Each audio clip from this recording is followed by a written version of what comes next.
Astaga, Kenapa sih? Iya ilah gangguin aja sih. Lu ngapain kemari? India Baisap. Gila. Lah itu tuh gak joget loh. Ya emang enak sih. Ya udah, nikmatin aja. Bingung ya? Iya. Kenapa sih? Bingung apa sih? Udah begitu dah. Kagak, gua kan di sini mau ngapain? mau ngejarah. Iya. Ngobrolin sejarah. Lu ngapain? Joget-joget India. Lah, gue tinggal di sini katanya mau ngomongin sejarah India. Kenapa emang? Udah deh kalau kayak gitu dah. Itu dong. Siap tapi nih ya. Siap tuh. Terus dulu lah kita.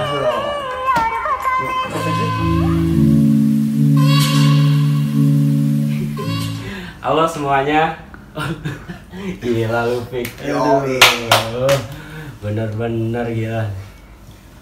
Gimana kabarnya kan? Namaste. Ya. Jadi ini pertemuan kita kedua nih kan di ngejarah. Ngejarah. Ngobrolin sejarah gitu. Nah, tadi gua pas masuk lu joget-joget ngapain Pik gitu. Itu nggak bisa apa ya dipaksakan, dia mengikuti irama gendang India aja. Oh iya, irama gendang ya. Beliuk-beliuk gitu kan. Jadi secara natural aja gitu. Natural ya. Iya. Tapi pas gua negor lu tiba-tiba pundak gua juga goyang nih. Lah itulah magis dari musik India. Magis ya? Magis itu. Jadi kita tanpa harus ada paksaan atau apa, tiba-tiba menggoyangkan aja tubuh itu udah merespon lebih cepat itu. Natural. Jadi bisa sah-sah itu. Wajar kan, nikmati kita musik. Iya lah emang. Jadi gini men, kawan-kawan semuanya kan. Ini kawan gue Topik ya. Jadi gue sengaja ajak doi kemarin di kedai buku Samali ya. Karena gue pertama kenal dia itu tahun 2010 itu yang gue tahu karakternya itu rapper gitu. Iya, dari rapper denger lagunya Eminem kan, terus apalagi Metal tuh, Linkin Park, Black Eyed Peas kan gitu kan. Wah anjir gila nih orang siapa nih kan, anak sejarah dengernya lagu rap kan. Biasanya anak sejarah kan dengernya kan apaan tuh kan, Reza Bisari. Inilah biasa lah yang agak sedikit kemeja gitu, kemeja Indie gitu lah ya. Begini Pik,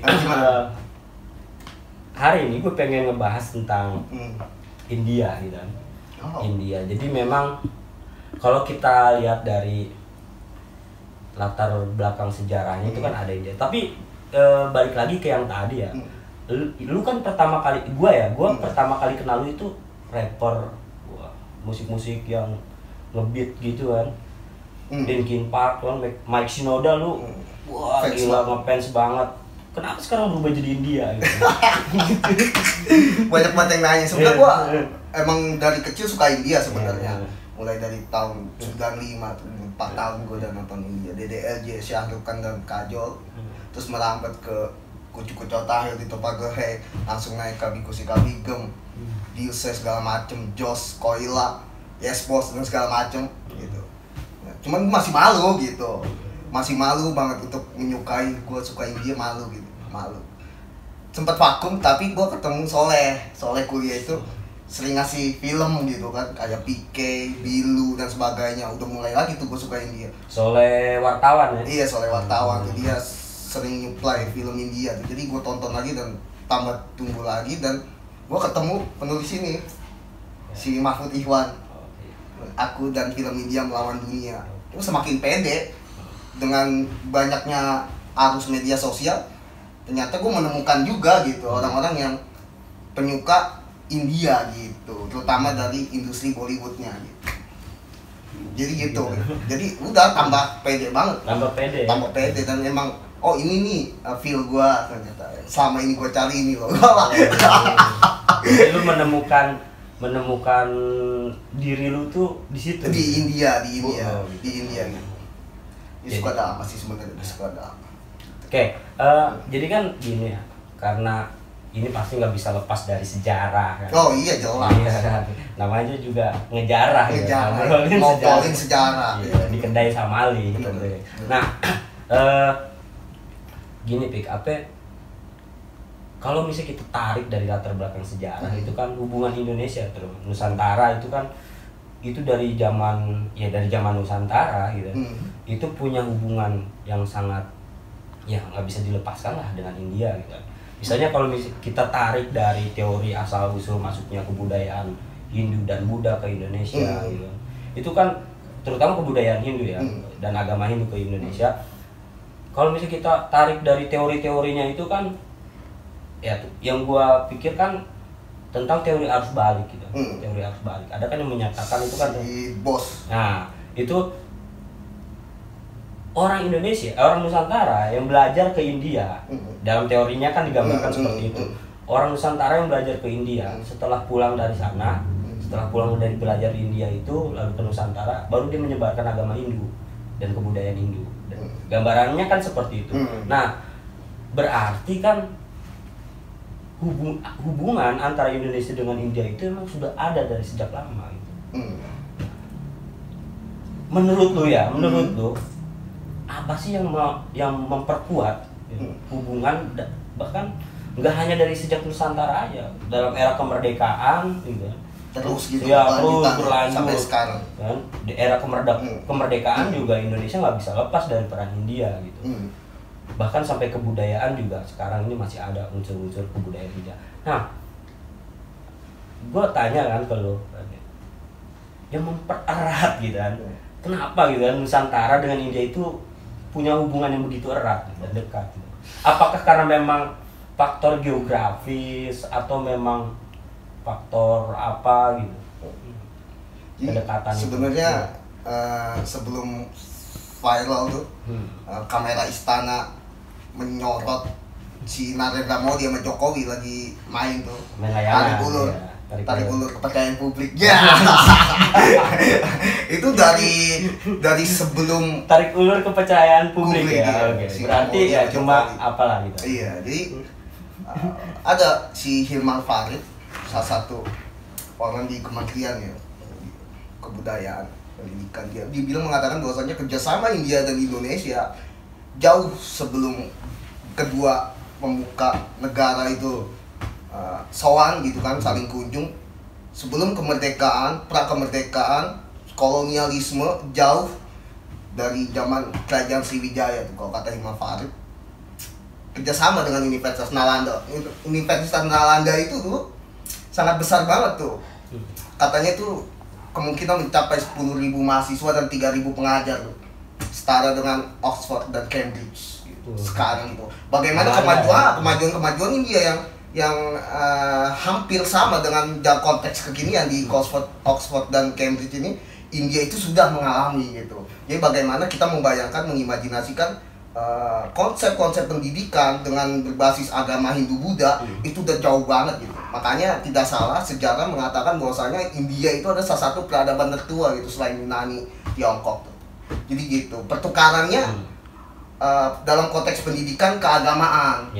Sriwijaya mayoritasnya kan Buddha ya. Begitu juga pemimpin kerajaannya Buddha. Jadi dia mengirim calon-calon agamawan ke Nalanda. Ketika balik dia mendapat pengetahuan dan ilmu baru, dan itu menyebarkan ke kerajaan dan wilayah kekuasaannya.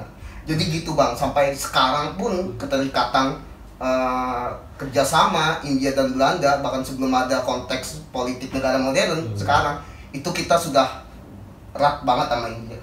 Udah begini banget lah pokoknya. Masuk setelah agama yang perlahan seperti sekarang ini kan di Indonesia, yaitu Islam, mayoritas Islam juga itu ada mengatakan selain dari Mekah, dari Persia, ada yang dari Gujarat, India tuh. Jadi bagaimana India itu selain bekerja sama dalam konteks pendidikan dan agama, ternyata selain agama Hindu dan Buddha ada agama-agama yaitu Islam yang dibawa oleh orang India di Gujarat gitu. Bagaimana dia masuk ke wilayah Nusantara, karena kan kepulauan kita banyak kan, dan itu masuk ke dalam yang paling letak secara strategis geografis itu kan di Banda Aceh, di Jawa, di Sulawesi itu ada Bang ternyata pengaruh-pengaruh kebudayaan India. Bahkan kemarin beberapa bulan yang lalu ada penemuan terbaru yang mengatakan bahwasanya ketika seorang warga ingin membangun sebuah musola ditemukan batu bata. Nah ternyata ketika digali lagi, di ekskavasi, batu batanya itu hampir utuh, dalam arti pecahan-pecahannya nggak terlalu parah gitu, dan ternyata itu udah candi gitu. Candi. Itu nah, ada di Pantura ada India, ada itu kata siapa itu peneliti dari arkeologi Indonesia itu batu bata merah, batu bata. Iya, batu bata merah, merah yang tersusun gitu kan. Nah, itu ditemukan oleh berarti zaman waktu itu udah produksi. Nah, itu batu kata bata, ya, kata arkeologi abad kelima, bayangin. Wah, gila men. Abad kelima itu sekitar tahun 500 tuh. Itu ditemukan di Kayen, Jawa Tengah. Itu ditemukan di Pantura. Jadi selama ini kan peradaban Hindu Buddha katanya sampai abad ke-7, abad ke-8, ternyata abad ke-5 udah ada juga, bayangkan. Dan di sepanjang Pantura tapi itu ternyata verifikasinya benar gak? Nah, itu bisa dibuktikan gak kebenarannya gitu? Ini masih dalam hipotesis, masih dalam ya, kelanjutan lagi gitu. Tapi hipotesisnya menurut Bapak arkeologis itu dia bilang seperti itu, kemungkinan memang dari India masuk lewat Pantura, artinya bahwasanya kebudayaan India selain agama juga semacam art atau seni bangunan, arsitektur gitu. Dan kita juga India juga gitu. Jadi selain agama, arsitektur untuk ritual keagamaan, India juga ada pengaruhnya sangat besar gitu. Oke, berarti yang gue bisa tangkap dari lu itu karena hubungan pendidikan dan agama. Nah iya, nggak bisa dilepaskan. Bukan berarti geografis ya, karena letaknya lumayan jauh kan. Enggak, yang dimaksud geografis itu karena kan kita banyak pelabuhan-pelabuhan. Iya. Jadi kita kan semacam jalur yang strategis untuk melabuh, untuk berdagang dari selatan ke utara, itu melewati Selat Malaka dan masuk perairan Indonesia dong, ke Tiongkok, ke Filipina, ke jalur-jalur gitu. Itu kita masuk, makanya kita banyak pelabuhan-pelabuhan gitu. Malaka ada, Aceh, Jawa ada, Sulawesi. Letak dagang juga. Nah iya, letak dagang juga gitu. Jadi selain mereka dagang barang juga dagang kepercayaan gitu ya. Iya, dari situ. Iya. Bukan dagang ini ada. Iya, selain barang-barang juga dia menyebarkan suatu paham agama. Gitu. Sejak dari klasik banget gitu. Dari klasik banget. Jauh banget. Jauh banget dari kehidupan sekarang ini. Nah, cuma kan yang menarik nih di bukunya Mahfud Ikhwan ini ya. Gue baca masyarakat kita sendiri itu kayak semacam terjebak pada snobisme ini apa? Snobisme yang tidak tahu diri ya bahasanya. Maksudnya snobisme tidak tahu diri? Nih, gue ini ya snobisme dungu gitu. Kayak gimana tuh? Ada hero pikir belum ini? Terus kenapa? Snobisme dungu itu gini, masyarakat di kita itu cenderung melihat culture India itu sebagai sesuatu yang ya bisa dibilang nggak hype lah, beda dengan Hollywood, beda dengan British gitu kan, beda banget dengan Europe gitu kan.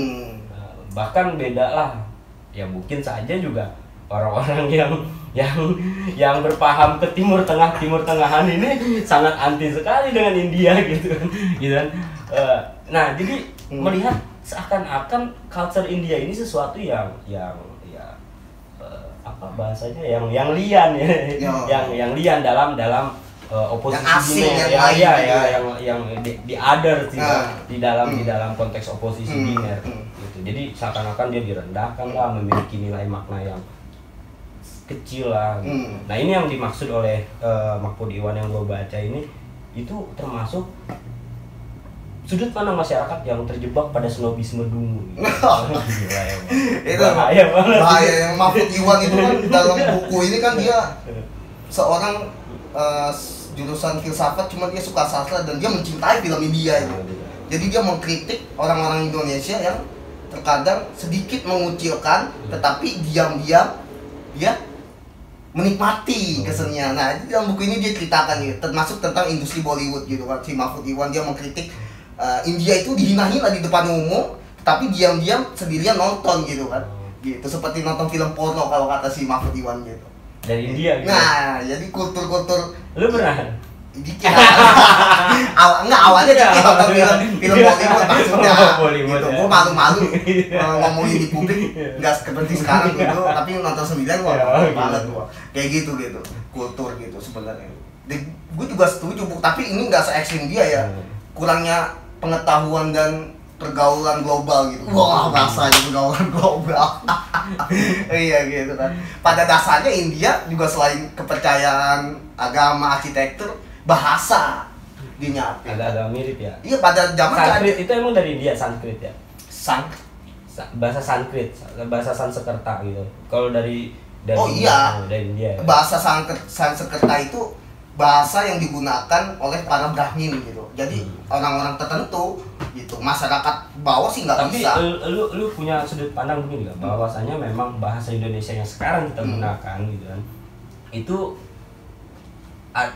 apa ya? Nggak bisa dilepaskan nggak sama bahasa Sanskrit? Kira-kira ada nggak unsur-unsur Sanskertanya gitu dari bahasa Indonesia gitu? Rupiah, Sanskerta. Oh, rupiah itu ya. Rupiah dari Sanskerta. Jangan ngada-ngada lu ini kan. Bener lu. Coba boleh dicek aja nanti coba. Ya. Terus apa lagi Sanskerta ya? Ada keterkaitan bahasa. Karena gini, sorry. Ketika gua ngebahas tentang kebudayaan Islam gitu kan, bahasa-bahasa Melayu di kita itu ya yang cenderung digunakan kita saat ini itu memiliki hubungan itu lebih banyak Arab gitu ketimbang ke India itu sendiri. Ya kan kita kan dari konteks kesejahteraan. Apa karena memang Sanskrit itu hanya dikuasai oleh Brahmin, kaum Brahmana doang gitu? Enggak, sehingga dia sangat jauh sekali gitu masuk ke dalam inian bahasa. Iya, awal mula bahasa yang digunakan sebenarnya kan apalagi dalam bahasa Indonesia itu kan karena kita sudah dilalui oleh berbagai bangsa yang hadir, juga secara tidak langsung dia membawa kebudayaan mereka masing-masing gitu. Eropa, Arab, termasuk India, Tiongkok juga membawa gitu kan kebudayaan-kebudayaan melalui bahasa dan akhirnya kita pakai sekarang gitu kan. Kayak kamar kan dari bahasa Belanda, kamar gitu. Skop dari bahasa Belanda, India juga bisa gitu. Pasti ada beberapa sih secara etimologi pasti ada yang tertinggal. Ada yang tertinggal seperti jawab di Indonesia di India juga jawab. Kobul di Indonesia juga kobul gitu. Nama dia nam gitu, hilangin aja gitu. Ada beberapa secara satu etimologi kita hampir sama bahasa beberapa kata gitu. Jadi gitu di India. Jadi memang sangat dekat sekali. Sangat dekat banget gitu. Jadi nggak bisa dilepaskan. Nggak bakal bisa dilepaskan. Bisa dilepaskan secara kebudayaan. Secara kebudayaan, secara agama, arsitektur, seni, arts dan sebagainya. Itu kita sangat terpengaruh banget dari India itu. Kalau kita boleh jujur ya, nggak menafikan apalagi kalau kata si Mahfud MD gitu. Makanya dia kesel gitu. Kenapa sih orang Indonesia kan juga banyak banget gitu kesenian apalagi gitu kan. Bayangkan Rhoma Irama, ratusan lagu itu hampir pasti dia ambil dari lagu India. Bayangkan Rhoma Irama itu India banget gitu. Rhoma Irama suka banget, dia suka Sunil tuh, bapaknya saja itu. Tahu nggak? Sanjay tahu ya, badannya gede banget tuh. Wah iya, bapaknya kan Sunil tuh. Nah, itu kalau gua lagi SD itu. Nah, pulang buru-buru ke rumah nonton India, Sanjay Dutt berantem. Nah iya, pas udah berantemnya, gua cabut. Iya, itu bapaknya Sanjay Dutt. Nah iya, Rhoma Irama ngefans sama si bapaknya saya si Sunil Dutt waktu sama Nitin di film Milan tahun 60-an tuh. Romantis banget gitu. Makanya lagunya banyak banget sampai sekarang tuh. Sampai yang Jablay juga. Lai Titik Kamal ambil dari lagu India itu. Itu dari lagu India. Gila lu. Banyak banget, apalagi Saiba, Rhoma Irama, India. Banyak banget yang sedang-sedang saja Amir Khan. Wah iya. Tinak Tintana.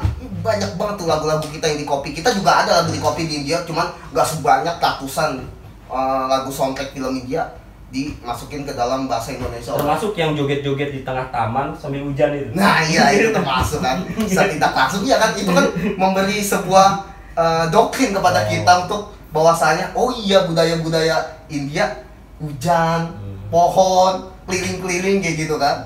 Makanya itu semacam ledekan gitu. Lu ngapain sih hujan-hujanan gak kayak orang India lu, nah karena mindset kita ditanam di film-film India bahwasanya setiap hujan mereka menari-nari gitu kan. Tuh gitu. Jadi kan gitu. Jadi bahan omongan sampai sekarang itu, bahkan anak-anak milenial pun pasti tahu hujan-hujanan udah kayak orang India gitu. Gitu Bang. Banyak banget yang ngomongin India dengan Indonesia ini. Dan di antara hujan itu selalu ada kepedihan gitu. Bukan kepedihan lagi. Jadi ada yang sedih. Semacam ada air mata yang gua temukan di dalam setiap film-film India itu kan ada pas lagi joget hujan tapi ada air matanya gitu. Oh iya jelas. Jadi filosofi India itu Kenapa banyak banget kalau ada yang bilang lu nonton film India nggak jelas? Kenapa nggak jelas ya? Ya ilah, kadang nangis, nari, seneng, nari, apa-apa nari. Dan selalu melibatkan banyak orang gitu. Nah, justru disitulah filosofi film India, sinias India yang mengatakan bahwasanya hidup ini balance, derita dan kebahagiaan, dan lu harus menikmati dengan sebuah tarian gitu. Pada dasarnya filosofi itu menikmati hidup, berapapun lu pedihnya, betapapun lu senangnya, jangan lupa nari gitu. Begitu, Pak. Dan sampai terkenal sampai sekarang kan. Sekarang mana film-film yang jadi film India dari bukunya si Mahfud ini, sejarah film India ini, pada awalnya dia meniru Amerika. Apa yang ada musik-musiknya? Apa yang musikal? Oh, musikal. Iya. Dipakai di India, nyambung sama budayanya. Nah, Amerika mati kan tentang musikal itu. Nah, katanya mau diadopsi lagi nih, harus nonton India, harus kiblat kemana emang sekarang. Setiap film emang ada sekarang 1-2 film yang nggak pakai musik dan tarian. Cuma rata-rata hampir pakai musik dan tarian. India doang. Oh, musikalisasi di dalam film itu dari Hollywood. Dari Hollywood awalnya. Iya. Meniru, kan India meniru. Oh, India meniru. India film apa sih yang nggak ditiruin sama India? Sampai Amir Khan 2008 film Gajini itu niru siapa tuh yang suka motret-motret, orangnya lupa. Siapa tuh? Jadi kalau lupa nih, motret gitu kan. Gel gitu tuh. Nah itu siapa? Belum binan. Oh, Memento. Nah itu Amir Khan bikin 2008 tuh. Pokoknya banyak banget film India yang meniru Hollywood. Bukannya nirunya dikit-dikit ya, langsung taktok gitu. Oh, iya. Cuman dimodifikasi dengan lagu dan tarian serta bahasa mereka. India begitu. Dan ketika India meniru Hollywood, Indonesia meniru India. Nggak bakal bisa. Enggak, banyak film-film yang kadang-kadang itu meniru India gitu, yang gue temukan. Misalnya bahkan sampai kepada aktornya juga ya, aktor pemerannya. Misalnya ya gue pernah nonton film Benyamin gitu. Benyamin sama Eva Arnaz tuh. Kalau nggak salah judulnya gitu aja gitu atau apa gitu. Itu sempat ada nari-narinya juga itu. Oh iya, zaman Benyamin sama Eva Arnaz itu Dono juga sempat nari-nari. Ya, nari-nari India kan, ada duet. Nah, iya. Bahkan ada salah satu aktor perempuan tuh Elia Kadam. Elia Kadam. Nah, itu India banget. Keturunan India dia benar. Oh, dia keturunan juga. India juga. Makanya dia selalu menggunakan kain sari. Nah, ya dari India. Memang ada terhubung dia. Ada hubungan. Ada hubungan dia, keturunan dia. Berarti begitu besar juga ya. Begitu besar, iya. Iya, media film 70-80-an DKI itu. Ya tidak langsung memang mengikuti India, kayak kasino nari-nari kan. Segala macam, apalagi Bang Ben kan juga. Dan Bang Ben juga emang suka India juga gitu. Jadi sangat besar banget India berpengaruh terhadap negara kita, negara Indonesia. Akui saja gitu, nggak usah malu. Kan banyak kita yang mementahkan gitu kan, argumen-argumen apaan tuh India segala macam. Padahal secara tidak langsung dari segi manapun India sangat kontribusi besar terhadap bangsa ini. Akui aja, bahkan sampai proklamasi pun.